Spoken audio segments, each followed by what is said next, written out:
तो प्रधानमंत्री नरेंद्र मोदी ने उत्तराखंड को आज बड़ी सौगात दी है। पीएम ने 18,000 करोड़ की योजनाओं का शिलान्यास और लोकार्पण किया है। पीएम ने अपने संबोधन में कहा कि उत्तराखंड में विकास की गंगा बह रही है। खास बात यह रही कि प्रधानमंत्री ने अपना संबोधन गढ़वाली बोली में शुरू किया। प्रधानमंत्री ने कहा कि बीते 5 सालों में उत्तराखंड के विकास के लिए केंद्र सरकार ने 1 लाख करोड़ रुपये से अधिक की परियोजनाएं स्वीकृत की हैं। राज्य की सरकार इन परियोजनाओं को तेजी से जमीन पर उतार रही है और इसी क्रम में आज 18,000 करोड़ रुपये से अधिक की परियोजनाओं का लोकार्पण और शिलान्यास किया गया है। ये परियोजनाएं इस दशक को उत्तराखंड का दशक बनाने में अहम भूमिका निभाएगी।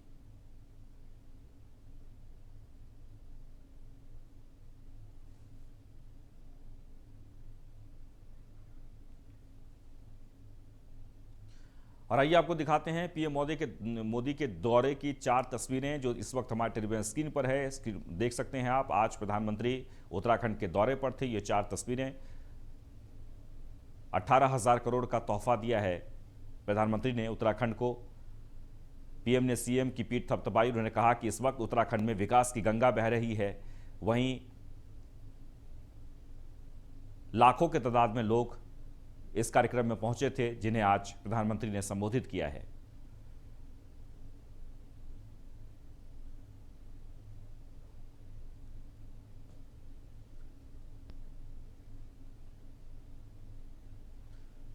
और प्रधानमंत्री नरेंद्र मोदी ने आज शिलान्यास किया है।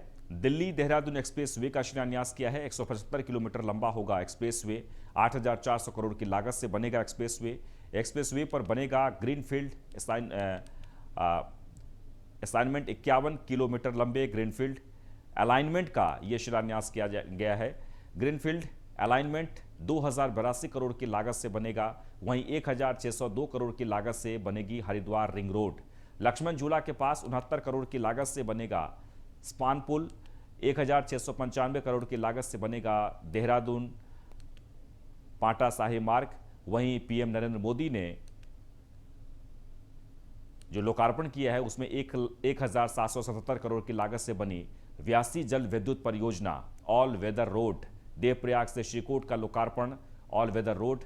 ब्रह्मपुरी से कौड़ियाला तक सड़क चौड़ीकरण कार्य किया गया है। वहीं लामबगड़ में 500 मीटर लंबे लैंडस्लाइड जोन के ट्रीटमेंट कार्य। All weather road Sakanidhar Devprayag landslide zone का ट्रीटमेंट कार्य। ये तमाम जो कार्य हैं वो किए, जिनका लोकार्पण आज प्रधानमंत्री ने किया है।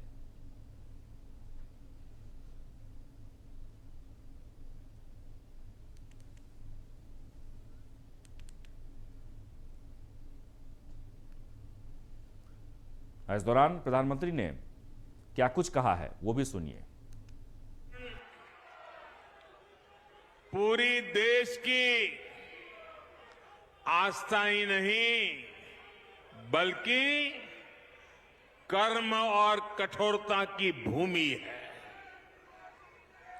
इसलिए इस क्षेत्र का विकास, यहां को भव्य स्वरूप देना डबल इंजन की सरकार की सर्वोच्च प्राथमिकता है। इसी भावना से सिर्फ बीते 5 वर्षों में उत्तराखंड के विकास के लिए केंद्र सरकार ने 1 लाख करोड़ रुपए से अधिक 1 लाख करोड़ रुपए से अधिक 1 लाख करोड़ रुपए से अधिक परियोजनाएं स्वीकृत की हैं। आज 18,000 करोड़ रुपए से अधिक की परियोजनाओं का लोकार्पण और शिलान्यास किया जा रहा है। इनमें कनेक्टिविटी हो, स्वास्थ्य हो, संस्कृति हो, तीर्थाटन हो, बिजली हो, बच्चों के लिए विशेष तौर पर बना चाइल्ड फ्रेंडली सिटी प्रोजेक्ट्स हो, करीब करीब हर सेक्टर से जुड़े हर सेक्टर से जुड़े प्रोजेक्ट इसमें शामिल है। जो लोग पूछते हैं कि डबल इंजन की सरकार का फायदा क्या है, वो आज देख सकते हैं कि डबल इंजन की सरकार कैसे उत्तराखंड में विकास की गंगा बहा रही है। भाइयों और बहनों, इस शताब्दी की शुरुआत में अटल बिहारी वाजपेयी जी ने भारत में कनेक्टिविटी बढ़ाने का अभियान शुरू किया था, लेकिन उनके बाद 10 साल देश में ऐसी सरकार रही जिसने देश का, उत्तराखंड का बहुमूल्य समय व्यर्थ कर दिया। साल तक देश में इंफ्रास्ट्रक्चर के नाम पर घोटाले हुए, घपले हुए। इससे देश का जो नुकसान हुआ उसकी भरपाई के लिए हमने 2 गुनी गति से मेहनत की और आज भी कर रहे हैं। मुख्यमंत्री पुष्कर सिंह धामी ने भी देहरादून में रैली को संबोधित करते हुए कहा कि आज हमारा देश पीएम मोदी के अधिक परिश्रम एवं कुशल नेतृत्व में विकास के पथ पर निरंतर आगे बढ़ रहा है। मुख्यमंत्री धामी ने विपक्ष पर निशाना साधते हुए कहा कि सनातन संस्कृति का अपमान करने वाले मंदिर जा रहे हैं। चुनाव के वक्त मंदिर जाने वाले देश के लिए खतरनाक है।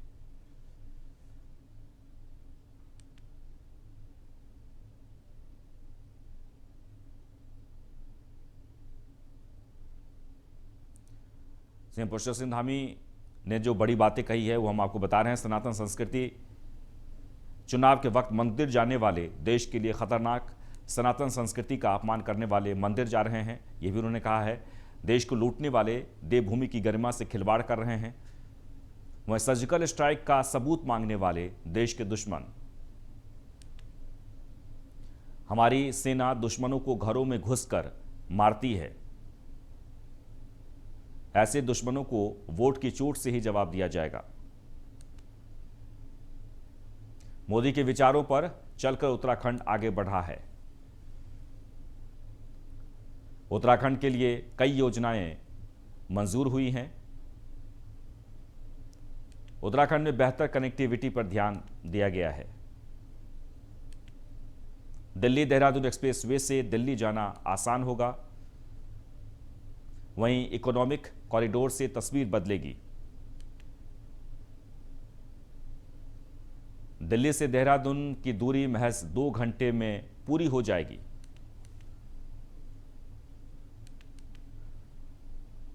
और आइए पुष्कर सिंह धामी ने क्या कुछ कहा मंच से, सुनाते हैं आपको। आपके हाथों में संपूर्ण भारतवर्ष है। आपके आशीष से ही संवरता तरुण प्रदेश है। आपके आह्वान पर करोड़ों जन चल पड़े। स्वयं पर विश्वास दृढ़ कर विकास रथ पर बढ़ चले। आपके अनुराग पर पर्वत जनों को नाज है। आगमन से आपके पुलकित पर्वत राज है।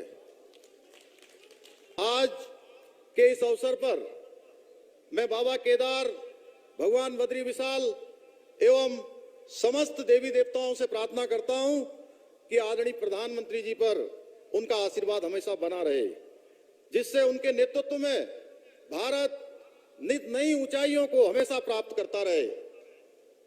यह हमारा सौभाग्य है कि आज हमारा देश आदरणीय श्री नरेंद्र मोदी जी के अथक परिश्रम एवं कुशल नेतृत्व से विकास के पथ पर निरंतर आगे बढ़ रहा है। हम सभी इस सत्य के साक्षी हैं। आदरणीय मोदी जी किस प्रकार से एक तपस्वी की भांति नए भारत के निर्माण के इस महायज्ञ की धुनी को सफलतापूर्वक प्रज्वलित रखे हुए हैं। नाभिषेको न संस्कार सिंहस्य कृते मृग विक्रमादित्य राजस्य सौमेव मृगेंद्रता। अर्थात सिंह को जंगल का राजा नियुक्त करने के लिए न तो कोई अभिषेक किया जाता है, न कोई संस्कार किया जाता है। अपने गुण और पराक्रम से वह स्वयं अपना साम्राज्य प्राप्त करता है। यह श्लोक हमारे आदरणीय प्रधानमंत्री जी पर पूर्ण रूप से ठीक बैठता है क्योंकि वे आज भारत के ही नहीं अपितु संपूर्ण विश्व के सर्वमान्य नेता हैं। आज आतंकवाद से लड़ने की बात हो या कोरोना से बचने की बात हो, विपरीत हालातों में अर्थव्यवस्था को संभालने जैसे जटिल विषयों पर संपूर्ण विश्व आदरणीय मोदी जी की नीतियों और विचारों का अनुसरण कर रहा है। मोदी जी के संपूर्ण विश्व को यह सिखाया है कि इस प्रकार से सच्चाई और साहस के मार्ग पर अपनाकर अंत्योदय का स्वप्न साकार कर विकास भी किया जा सकता है।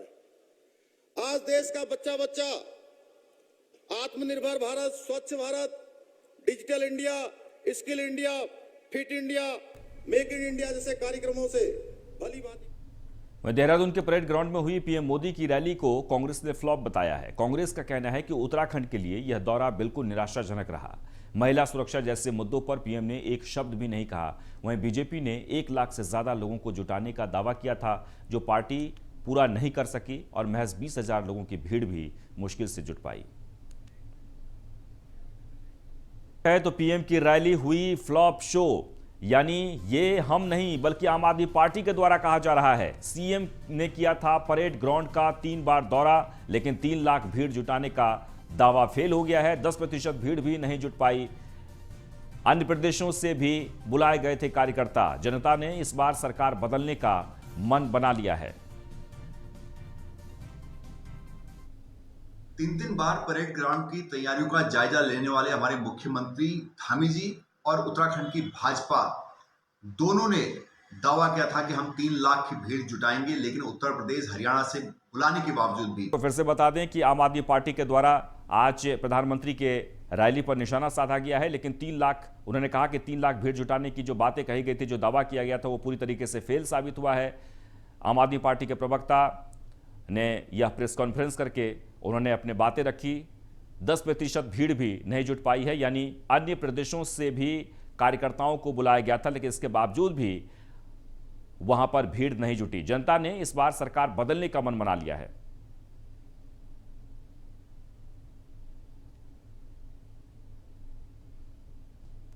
तो एक बार आपको परेड ग्राउंड की तैयारियों का जायजा लेने वाले हमारे मुख्यमंत्री धामी जी और उत्तराखंड की भाजपा दोनों ने दावा किया था कि हम 3 लाख की भीड़ जुटाएंगे, लेकिन उत्तर प्रदेश हरियाणा से बुलाने के बावजूद भी 30,000 तक की भीड़ भी जुटा नहीं पाए।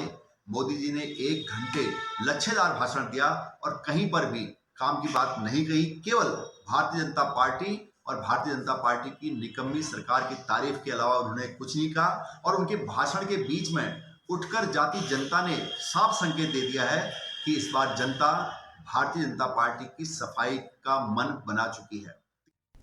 वह उत्तराखंड में सैन्य धाम निर्माण को लेकर पूरे प्रदेश में शहीद सम्मान यात्रा निकाली जा रही है और इसी कड़ी में विकास खंड जखोली सभागार कक्ष में शहीद सम्मान समारोह आयोजित किया गया। इस दौरान 13 शहीदों के आश्रित एवं परिजनों को रुद्रप्रयाग विधायक भरत सिंह चौधरी ने ताम्रपत्र और शॉल भेंट कर सम्मानित किया है। शहीदों के परिजनों के सम्मान समारोह में विधायक भरत सिंह चौधरी ने सभा को संबोधित किया। इस दौरान उन्होंने कहा कि केंद्र और राज्य सरकार सैनिकों के कल्याण के लिए निरंतर कार्य कर रही है। के आंगन की माटी को लेकर के देहरादून में सैन्य धाम का जो निर्माण कार्य होगा, उसी सिलसिले में आयोजित ये शहीद सम्मान कार्यक्रम आज सफलतापूर्वक यहाँ जखोली विकास खंड में संपन्न हुआ और 13 शहीद परिवारों की जो मिट्टी है उनको यहाँ पे संकलित किया गया और उसको देहरादून भेजा जाएगा। तो आज हमारे सरकार की तरफ से जो ताम्रपत्र एवं प्रशस्ति पत्र थे वो उनको प्रदान किए गए हैं। और इसके साथ ही देवभूमि में बस इतना ही, लेकिन आप बने रहें न्यूज़ 1 इंडिया के साथ। नमस्कार।